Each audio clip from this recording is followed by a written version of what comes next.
Welcome to Spirit of Support. This is our effort to talk about what it means to build relationships with people.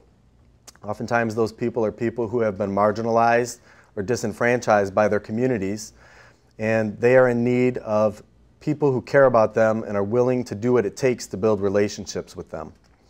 Spirit of Support is our efforts at promoting the gentle teaching perspective. Gentle teaching as it was designed by Dr. John McGee, and the way that he taught us to help people to feel safe, to feel loved, to become loving, and to become connected through all of the efforts and travels that he took around the world, and then came to communicate with us what it meant to do that while building relationships with people. Spirit of Support is our effort to promote a sense of social justice with people. And when you think about social justice, what does that mean? It means equality. It means if I have the ability to walk into a certain place, so should you. So should folks with special needs, and so should every other member of the community. If we are welcome somewhere, then that is social justice. If any one of us is not welcome in that place, then social justice is not taking place. It's also about a sense of interdependence. And interdependence is different than independence. Interdependence has to do with creating an opportunity for lots of people who care about someone to share information, to talk about what's best for that person. Interdependence is not having someone live by themselves, alone and isolated from the rest of the community. Interdependence is also about forming community. And when we talk about forming community, community is not just the town where you live. It's not just your neighborhood. Having community in your life is this. If you go to show up at an activity and you end up not being there, is somebody calling to find out whether or not you're okay? Is somebody calling to see where you're at and why you didn't show up? That's what community is. It's having people in your life, having family, having friends, having people who have your best interest in mind. It's also about promoting peace, promoting harmony, and promoting hope. Because if we have hope in our lives, if we have someone to love, something to do, and something to look forward to, then our lives are enhanced and we're living life to the fullest. If you think about a time when you don't have someone to love, when you don't have something to do, and when you have nothing to look forward to, it's a pretty sad state of affairs. What we've learned from Dr. McGee is that many people, when they've been marginalized or isolated, put into institutions, put into prisons, when these types of things have happened to people, they have no hope. They don't have someone who loves them, and they don't have anything to do.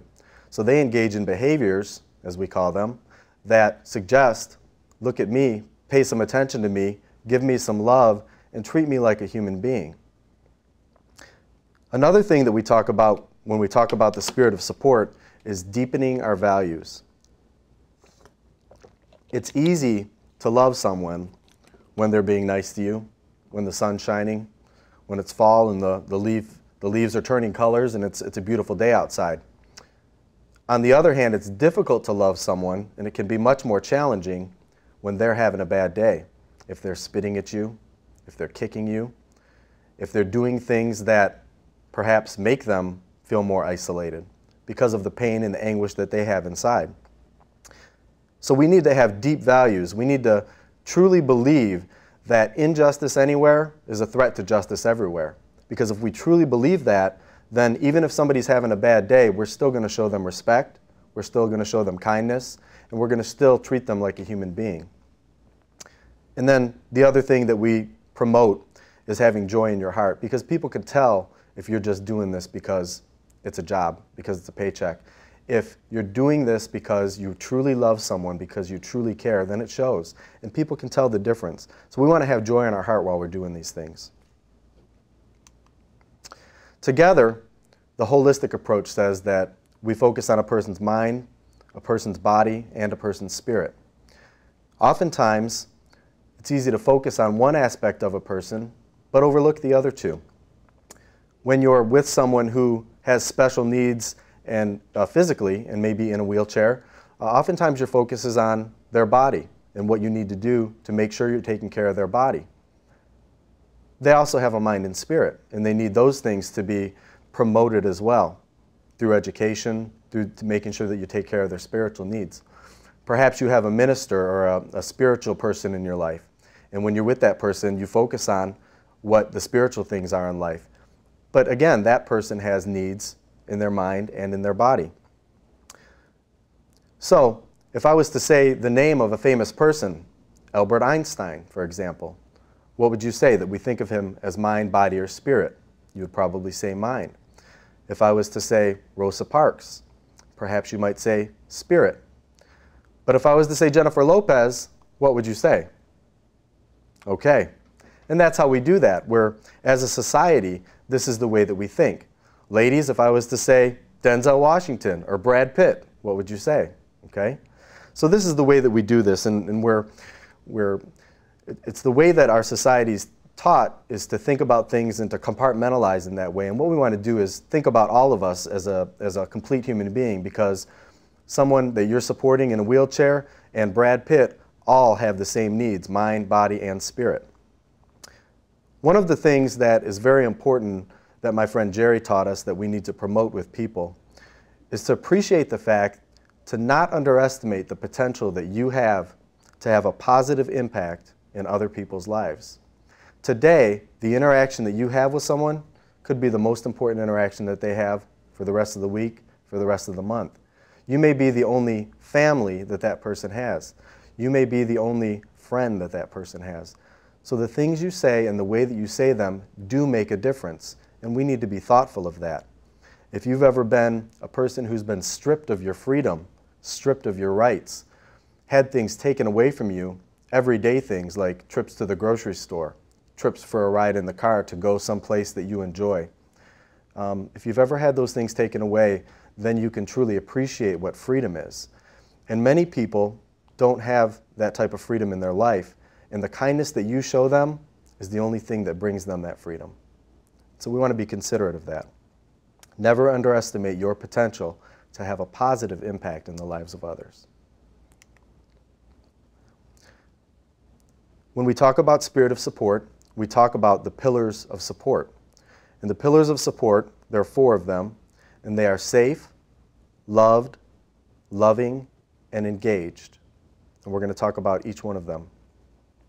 The first pillar of support is safe. As you look at the picture on this slide, you see that the young woman is attached to perhaps her mother, and she feels safe. What do you see that shows that she feels safe? Well, she's comfortable.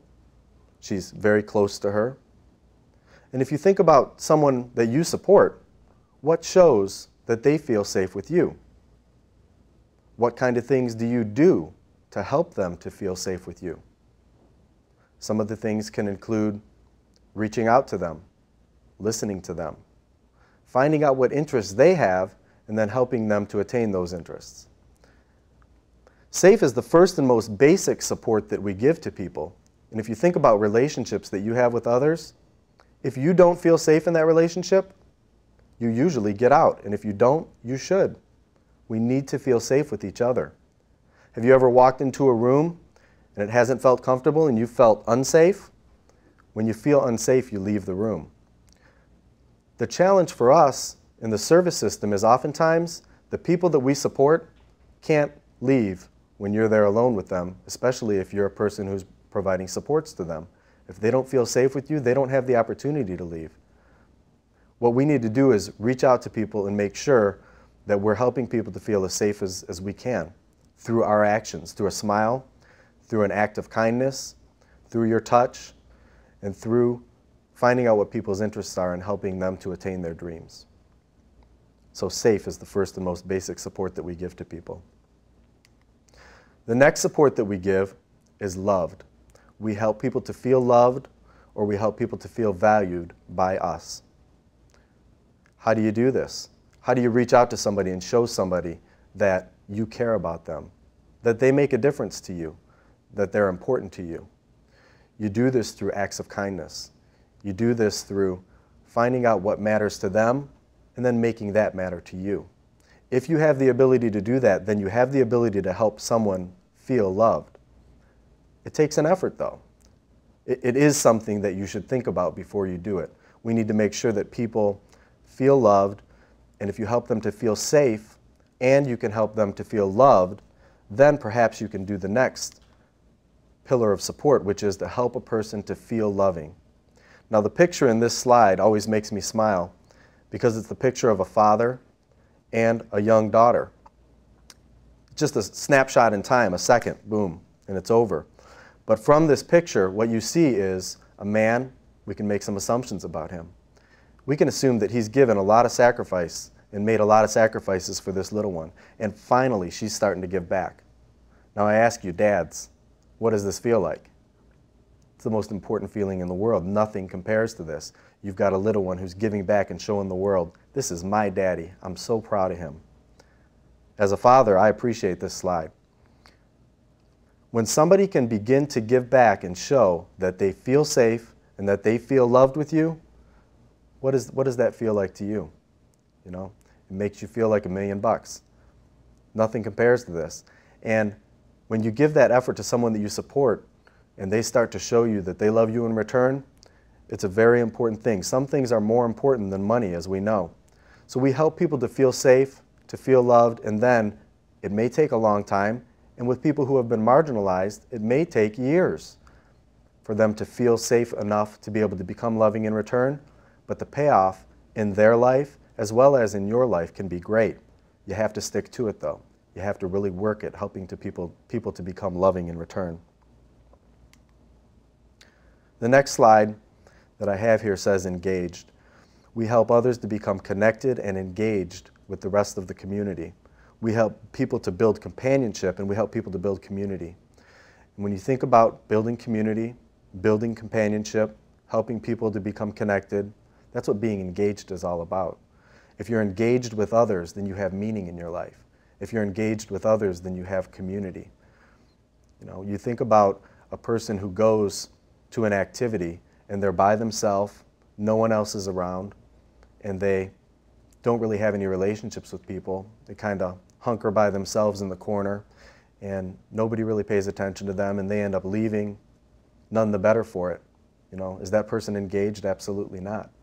But you think about someone who goes to an activity and builds friendships, builds relationships with people, gets to know somebody, makes a friend, gets invited to other activities in the future, becomes a part of something bigger than themselves. That is engaged. That is connected. That is companionship, and that is community.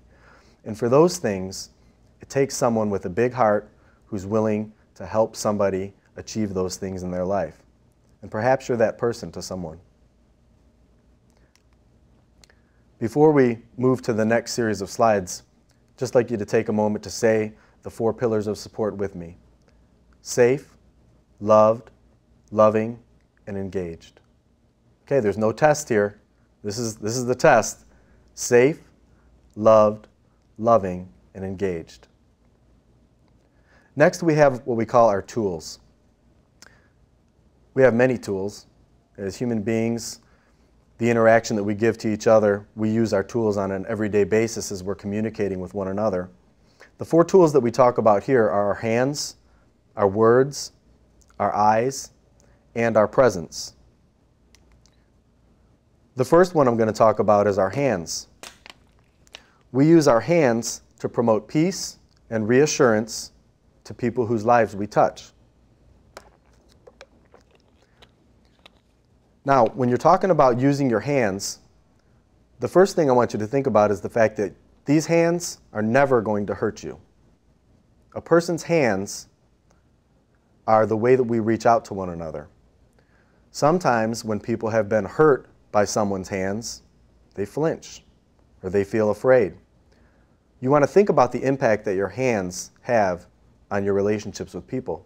Sometimes people need an encouraging pat on the back. Sometimes they need a hug. Sometimes they need for you to not touch them because they feel safer that way.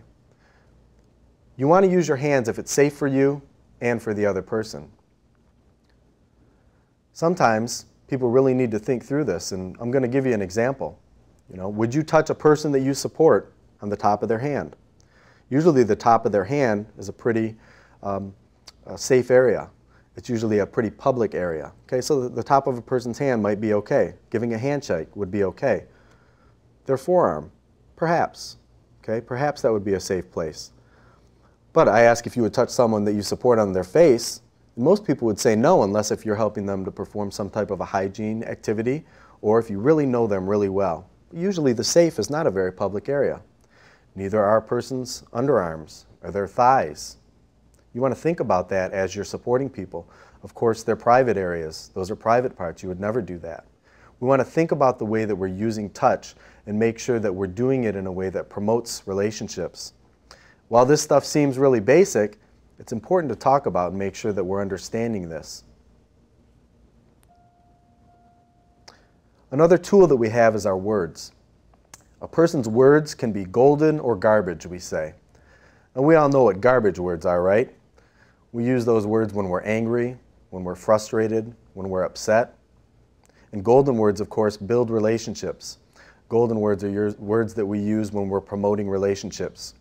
Think about you have a new love in your life, and you start using golden words all the time. Baby, I love you.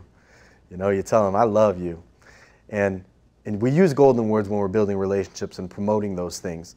After you've known somebody for a while, it's, you know, bring dinner out here, or could you get me a beer, okay? And you don't think about it as much anymore. Well, what we want to do is to remember that while in our personal lives we may do that, and perhaps we need to change when we're doing that, but what we want to think about is the people that we're supporting, in the relationships that we have with them. Every day we need to start anew. We need to remember that the golden words need to be the first and most important words that we use with them. And we don't just skip to the garbage words. Remember that if you've lived in an institution, if you've been abused by people, if you've been neglected by people, then every day you could remember some of those painful things that have happened in your past. And the way that people talk to you makes a difference. The kind of words that people use. Sometimes when we get familiar with people, we think it's okay to say rude things or to not think about respect as much. But the truth is that we every day and during every conversation need to think about respect that we have for one another. If you want to receive respect from people, your words need to reflect that. And as you're working with the folks that we support, it's never okay to be disrespectful. It's never okay to use garbage words. We want to use our words to promote relationships all the time, and especially during crisis situations. If you're ever in a crisis situation with somebody, don't raise the tone of your voice and make it go up so that you're yelling and screaming at somebody. Keep cool, keep calm. That's what's going to help you come to the resolution that you want. If you think about the way that people talk to you, if you've ever had someone yell at you or swear at you, what do you want to do?